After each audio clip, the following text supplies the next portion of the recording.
मैं हूं आपका टीचर, आपका दोस्त मानस पटनायक। और अगर आप भी इंजीनियरिंग ड्राइंग को बिल्कुल डेप्थ में पढ़ना चाहते हैं तो मेरे कोर्स में एनरोल करिए, नीचे डिस्क्रिप्शन में मिल जाएगा लिंक। गुड मॉर्निंग एवरीवन, कैसे हैं आप सब। आज से शुरुआत करेंगे चैप्टर 1, ड्राइंग इंस्ट्रूमेंट्स और उनके यूजेस। तो यूजेस तो बहुत हैं, इंस्ट्रूमेंट्स भी बहुत हैं हमारे पास। बड़ी ही बेसिक्स बात से मैं शुरुआत करने जा रहा हूँ। दो प्रकार की ड्राइंग्स हम बनाते हैं, एक होता है मैनुअल, दूसरा होता है कंप्यूटर एडेड। ये दोनों शब्द आपने कहीं ना कहीं सुने होंगे। जो ड्राइंग स्वयं आप बनाते हैं, ठीक है, ड्राइंग शीट पे बनाते हैं, ड्राइंग बोर्ड के ऊपर शीट को जमा करके बनाते हैं, पेंसिल का उपयोग करते हैं, इस प्रकार के कंपास का यूज़ करते हैं, वो कहलाती है मैनुअल ड्राफ्टिंग। और जो ड्राइंग आप एक कंप्यूटर की स्क्रीन में करते हैं, ग्राफिक स्क्रीन हम कहते हैं, उसको हम कहते हैं कंप्यूटर एडेड ड्राइंग। मतलब कंप्यूटर की सहायता से जिस ड्राइंग को बनाते हैं उसको कंप्यूटर एडेड ड्राइंग या CAD की कैटेगरी में वो आता है। अब अगर आपको मैनुअल ड्राफ्टिंग करनी है तो उसके लिए कुछ बातों का ध्यान रखना, कुछ क्या काफ़ी सारी बातों का हमें ध्यान रखना पड़ता है। सबसे पहले तो आपके पास ज्ञान होना चाहिए, नॉलेज होना चाहिए, ठीक है। ड्राइंग बनाने का नॉलेज होना चाहिए, ऑर्थोग्राफिक प्रोजेक्शन का नॉलेज होना चाहिए, कर्व्स बनाने का, उनके मेथड्स, ये सब चीज़ हमको पता होना चाहिए। तो एक बार जब आपके पास नॉलेज आ जाता है, हाँ भाई इस प्रकार से हम किसी भी कर्व को, किसी भी प्रोजेक्शन को, सॉलिड को, सेक्शन, कुछ भी बना सकते हैं। अब उसके बाद आपको ज़रूरत पड़ेगी इंस्ट्रूमेंट्स की।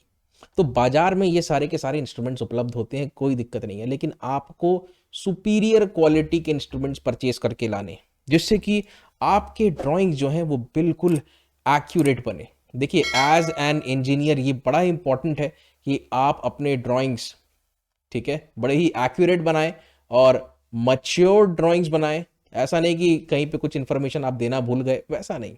जब आप ड्राइंग्स बना रहे हैं ना, वो फुल एक मच्योर ड्राइंग होनी चाहिए, वो सारा इंफॉर्मेशन कम्युनिकेट करना चाहिए उसको, ठीक है। ये और प्रिसाइज भी होना चाहिए, ओके। थोड़े बड़े बड़े शब्द हैं, आप टेंशन मत लो, एक एक करके सारे इंस्ट्रूमेंट्स को हम देखेंगे। अच्छा, ये इंस्ट्रूमेंट तो मेरे ख्याल में आप सभी ने देखा होगा, इसको हम कहते हैं मिनी ड्राफ्टर। बड़े काम का इंस्ट्रूमेंट है, ये कॉम्बो है।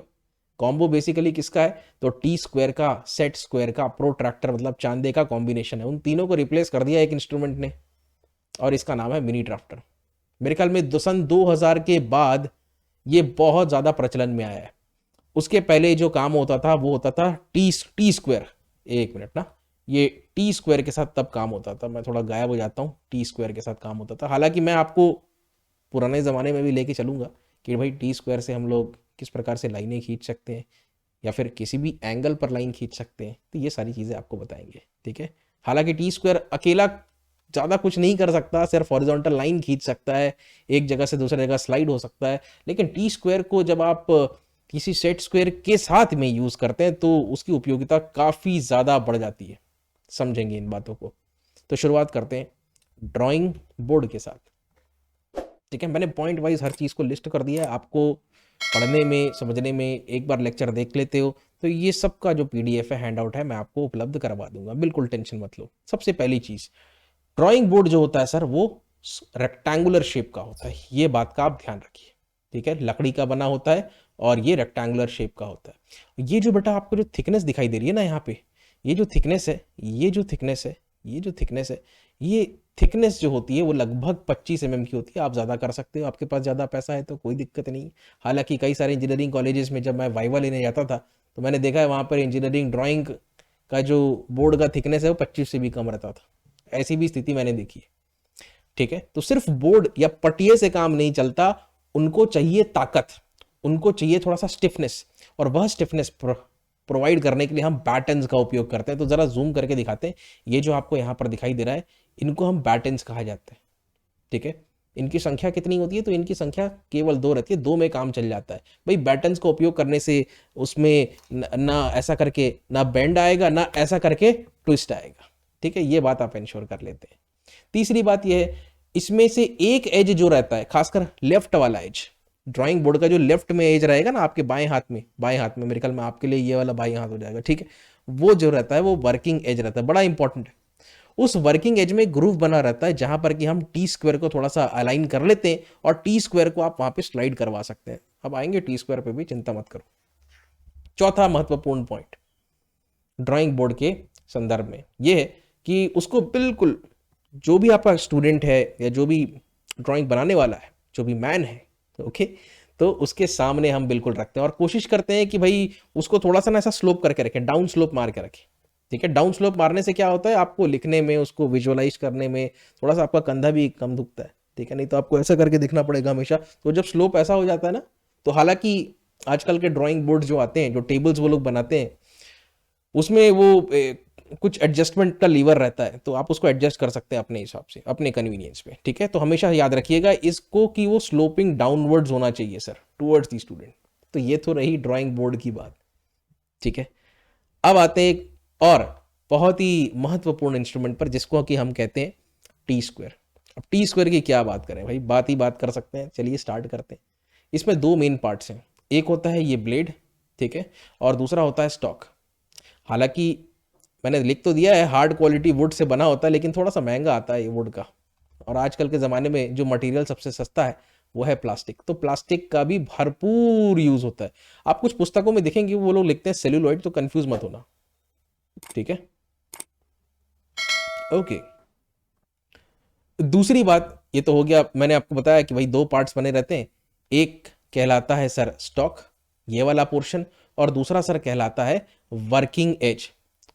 और एक चीज जो आपको ध्यान रखनी है कि भाई ये जो स्टॉक है ना, ये जो स्टॉक है, ये जो स्टॉक है, इसको बोर्ड के वर्किंग एज में रखते हैं। इसको हम लोग कहां पर चिपका के रखते हैं, मैं एक काम करता हूं, मैं थोड़ा सा ना यहाँ पे थोड़ा सा रंग करूंगा, क्षमा करें। ये जो स्टॉक का ये वाला जो हिस्सा है ना, इसको हम क्या करते हैं बच्चों, ड्राइंग बोर्ड का जो वर्किंग एज रहता है, इसको अगर आप पलटा करके देखोगे तो यहाँ पे वर्किंग एज है, यहाँ पर हम उसको चिपका के रखते हैं। ठीक है, और वहीं पर उसको स्लाइड करवा सकते हैं आप। Okay, something like that. Okay, जिससे कि आप सीमलेसली पूरे ड्राइंग शीट में या ड्राइंग बोर्ड के ऊपर आप उसको मूव करा सकते हैं। तो स्टॉक को हम ड्राइंग बोर्ड के वर्किंग एज पे सटा करके रखते हैं, ऐसा आप समझ लो। ओके, और ये जो ब्लेड है, जाहिर सी बात है, ये तो आपका ड्राइंग शीट के ऊपर आ जाएगा। देखिए ड्राइंग बोर्ड है, ड्राइंग बोर्ड के ऊपर आपने शीट फिट करी, शीट के ऊपर ये ब्लेड आ जाएगा, और ये ब्लेड स्लाइड करता है। Okay, blade lies on the surface of board और शीट। बहुत बढ़िया, बहुत बढ़िया। अब ये प्रश्न उठता है कि सर ये ब्लेड का साइज कितना होता है। तो वैसे स्कूल और कॉलेजेस के लिए जब आप परचेस करने जाएंगे टी स्क्वायर को, तो आज भी आर्किटेक्चर के स्टूडेंट्स जो होते हैं वो टी स्क्वायर का उपयोग करते हैं। ठीक है, तो बोर्ड के साइज पर वो डिपेंड करता है। कोई आपसे पूछे कि भाई इसका साइज कितना होता है, तो भाई आपको बताना पड़ेगा आपके ड्राइंग बोर्ड का साइज कितना है, उस पर निर्भर करता है कि ये ब्लेड का लंबाई कितना होगा। तो मेरे ख्याल से क्लियर कट मैंने बात कर ली है। अब इसका जो मैन्युफैक्चरिंग होता है, तो ये स्टॉक और ये जो ब्लेड है, ये लगभग 90 डिग्री के एंगल पर लगे हुए होते हैं। ठीक है, ये आपका, ये थोड़ा सा मैं इसको यहाँ पर, ये जो होता है ना, ये जो पोर्शन है, ये वर्किंग एज होता है। ठीक है, आपको जो पेंसिल लगानी है वो यहीं पर लगानी है। क्या लगाना है, यहीं पर आपको पेंसिल लगाना है और लाइन को खींचना है। बात समझ में आई? ठीक है सर, लाइन खींचना है, इस पे नहीं रखना है। जो आपसे दूर में है ना, दो एजेस हैं ब्लेड के, एक तो ये वाला, इस वाले एज को हम कहते हैं फार, और एक ये वाला एज, ये वाला एज है नियर, ऐसा आप कह लो। तो जो नियर वाला एज है उसको कुछ मत करो, आप जो फार वाला एज है उसी एज की सहायता से पेंसिल को बिल्कुल नजदीक सटा करके हम लाइनें खींचते हैं। तो पेंसिल को कैसे यूज करना है मैं सिखाऊंगा। ठीक है, अब हम आते हैं टी स्क्वायर की उपयोगिताओं पे। तो सबसे पहले मैं आपको बता देता हूं, टी स्क्वायर के सहायता से आप ये जो अरेंजमेंट देख रहे हैं, इनको हम कहते हैं पैरेलल लाइंस। बस टी स्क्वायर को सटा कर रखो। ठीक है, फिर हाथ को थोड़ा सा नीचे लाओ। ये जो स्टॉक है ना, ये जो है बच्चों, ये स्टॉक है, ये जो है ये ब्लेड है। अब आप कुछ मत करो, स्टॉक को फिक्स करके रखो वहीं पे, और उसको नीचे स्लाइड करो, फिर एक लाइन खींचो, और नीचे स्लाइड करो, लाइन खींचो, ऊपर ले जाओ, लाइन खींचो। तो आप बढ़िया तरीके से पैरेलल लाइंस खींच सकते हैं। आपसे पूछा जा सकता है कि भैया ये इससे क्या कर सकते हैं, तो सबसे बड़ा बेसिक चीज ये है कि सर लाइनें तो खींच ही सकते हैं, लेकिन हम पैरेलल लाइन भी खींच सकते हैं टी स्क्वायर से। ठीक है जी, for drawing horizontal lines by sliding दी। अब क्योंकि यहां पर पेंसिल का यूज हो रहा है, तो भैया पेंसिल से रिलेटेड कुछ बड़ी इंपॉर्टेंट बातें मैं यहां पर आपके सामने रख देता हूं। सबसे पहली बात यह है कि पेंसिल के पॉइंट को ना, ये जो है ना, ये वाला जो पोर्शन है, मैं एक बार फिर से दिखाता हूं, ये वाला जो पोर्शन है, ये वाला, ठीक है, ये वर्किंग एज है ब्लेड का, ब्लेड का वर्किंग एज। तो पेंसिल को बिल्कुल थोड़ा सा इंक्लाइन करके ऐसा हम चलाते हैं, और सिर्फ ऐसा ही नहीं चलाते, जरा ध्यान से देखिए, ऐसा चलाते हैं, लेकिन ये गोल, इधर इधर देखो, ये वैकॉम की ब्रांडिंग दिख रही है ना आपको, दिख रही है कि नहीं? हाँ दिख रही है, ठीक है। अभी वो मिरर इमेज हो जाएगा वो भी। चलो ये इसको हम लोग ऐसा, पेंसिल को भी थोड़ा थोड़ा रोल करना पड़ता है आपको, ये उंगली को ना पेंसिल से आप जब लाइन खींचते हो ऐसा रोल करना पड़ता है, एकदम हल्का हल्का धीरे धीरे धीरे धीरे रोल करना है। उससे होता है क्या है, ये जो नोक होती है ना, नोक, ये लीड कहते हैं हम इसको, इसका जो वियर एंड टियर होता है ना, लीड जो है वो झड़ता है, जब आप लाइन खींचते हो वो झड़ता है, कई बार देखोगे आप ड्राइंग शीट में वो जमा जाता है, फैल जाता है। ओके, इसलिए बोलते हैं कि भैया जब साथ में एक सूखा सूखा कपड़ा रखो आप, जिससे जो भी लीड झड़ेगा उसको आप तुरंत निकाल सकते हो। ये चीज होती है, बड़ी बारीक चीजें हैं जो मैं आपको बता रहा हूं। ओके, ये चीज है। तो पेंसिल को बिल्कुल सटा करके थोड़ा सा इंक्लाइन रख करके आपको यहां पर लाइनें खींचनी है। ऑल राइट, और उसको थोड़ा सा रोल भी करना है ग्रेजुअली एंड स्लोली। तो ये तो सबसे पहला यूज हुआ सर, पैरेलल लाइंस। दूसरा, सेट स्क्वायर के साथ कॉम्बिनेशन में हम, वैसे तो मैंने यहाँ पर जो एग्जांपल दिया है आप इसमें देख सकते हो कि यहाँ पर सर बहुत बढ़िया से हम वर्टिकल लाइन खींच सकते हैं। मैं नहीं खींच पा रहा हूँ, ठीक है, मैं टैबलेट में खींच रहा हूँ, बट आप समझ सकते हो। यहाँ पे जमा लो सेट स्क्वायर को, लाइन खींच लो। सिर्फ वर्टिकल ही नहीं बच्चों, इसके पहले जस्ट आपने देखा हॉरिजॉन्टल खींच सकते हैं, यहाँ पर आपने देखा सेट स्क्वायर को हम टी स्क्वायर के साथ कॉम्बिनेशन में यूज करके एक वर्टिकल लाइन खींच रहे हैं, ठीक है। और भी बहुत सारे एंगल्स हैं जो आप कवर कर सकते हैं, ठीक है, बताऊंगा जब मैं सेट स्क्वायर आपको डिटेल में पढ़ाऊंगा, राइट। तो आप याद रखिए सर, पैरेलल लाइन खींच सकते हैं सर, कैसा पैरेलल?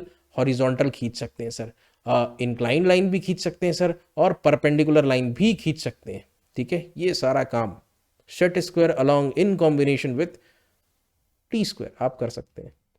और तीसरी बात, कि यूज तो नहीं है लेकिन आप ऐसा समझो, आपने मार्केट से सेट स्क्वायर को खरीदा, अगर आपको उसको टेस्ट करना है वहीं पे कर लिया करो ये चीज़, ठीक है। सेट स्क्वायर को टेस्ट करना है कि भाई मैं जो सामान खरीद रहा हूँ वो वाकई में एकदम एक्यूरेसी के साथ काम करता है कि नहीं, ये अगर आपको चेक करना है तो आप क्या करो, उसको ड्राइंग टेबल के ऊपर रख दो या ड्राइंग शीट के ऊपर लगा करके टेबल के ऊपर रख दो और 2 बिंदु अंकित करो आप।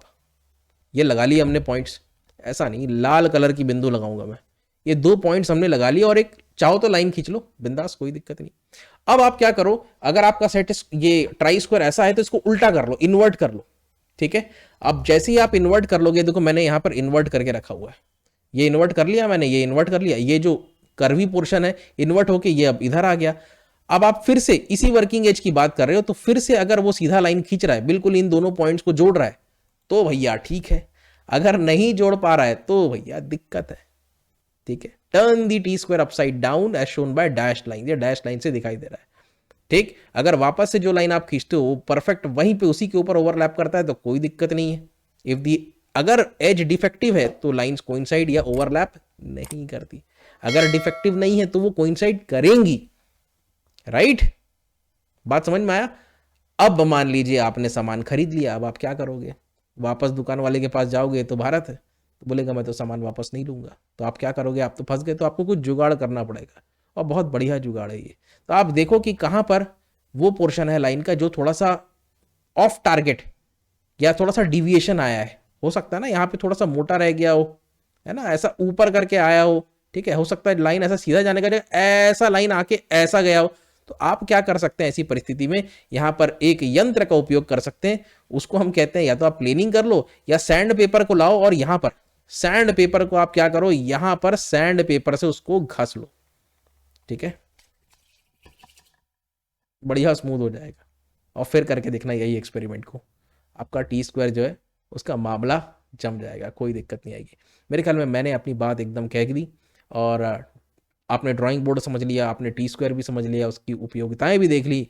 अगले सेशन में बात करेंगे इस पर, सेट स्क्वायर पर, बड़ा इंपॉर्टेंट है, ओके, डोंट मिस इट।